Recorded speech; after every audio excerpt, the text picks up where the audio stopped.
Hello बच्चों, let's read the question. The question is which is the correct statement. So we have to tell इसमें से कौन सी statement हमारी correct रहेगी. So we will read each and every statement, then we will decide it. तो सबसे पहले पहली स्टेटमेंट को रीड करते हैं. The first statement is LiCl is more soluble in polar solvent, that means water, than the NaCl. तो यहाँ पे देखो क्या है, हमारे पास LiCl एंड NaCl है. सो वी नो दैट जो हमारे पास यहाँ से हमको कटायंस मिलेंगे that is Li plus and Na plus.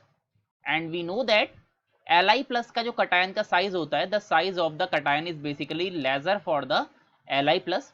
तो साइज ऑफ कटायन यहाँ पे Na प्लस का हमारा ज्यादा रहता है. That means what we can say that the hydration enthalpy of any cation, or we can say that any ion, is basically we can say that is always inversely proportional to the size of cation. So basically the hydration enthalpy is always inversely proportional to the size of cation. So therefore we can say that lithium plus will be having more hydration enthalpy than the Na plus. तो यहाँ पे lithium क्या होगा, more soluble होगा water में rather than NaCl. तो we can say that कि हमारे पास जो पहली स्टेटमेंट है, the first statement is absolutely right, that is LiCl is more soluble in polar solvent than the NaCl.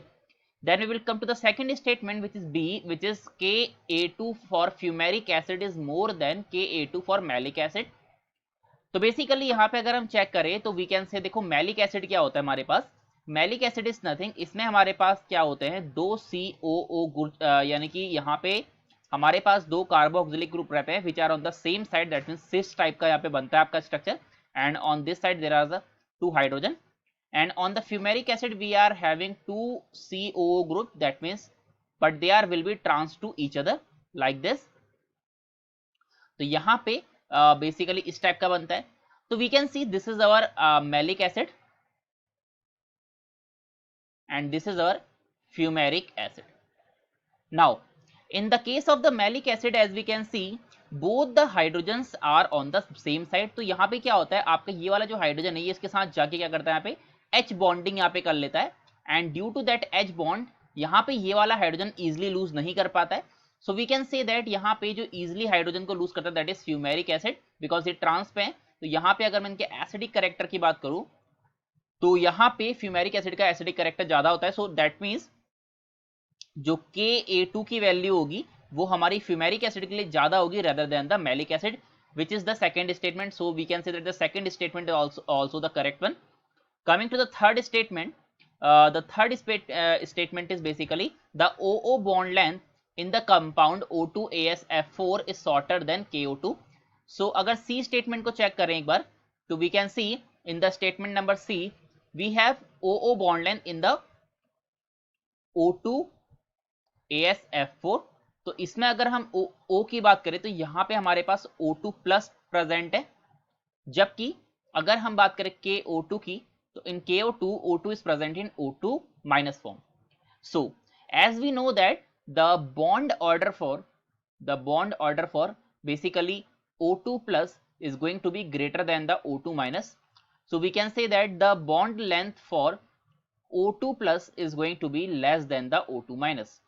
तो बेसिकली कह सकते हैं यहाँ पे the O bond length is shorter for the O2AsF4 than the KO2. That means the third statement is also correct.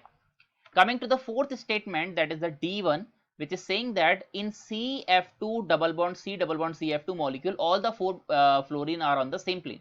तो अगर हम इसका स्ट्रक्चर ड्रॉ करें तो कैसा होता है, C double bond C double bond C. यहाँ पे आपके दो फ्लोरीन तो क्या रहते हैं, आपके प्लेन में रहते हैं, यानी कि these two fluorines are going to be on the plane. But यहाँ पे जो दूसरे दो फ्लोरीन रहते हैं इसमें एक फ्लोरीन आपका बिलो द प्लेन चला जाता है और एक फ्लोरीन क्या करता है, आपका अबव द प्लेन जाता है, यानी कि like this. So basically so we can say that not in plane, that means all the fluorines are not in plane. That means आपका ऑप्शन नंबर डी जो है वो आपका यहाँ पे गलत हो जाएगा. So we can say that finally the correct answer for this question is option number A, option number B and option number C. I hope you understood it well. Thank you.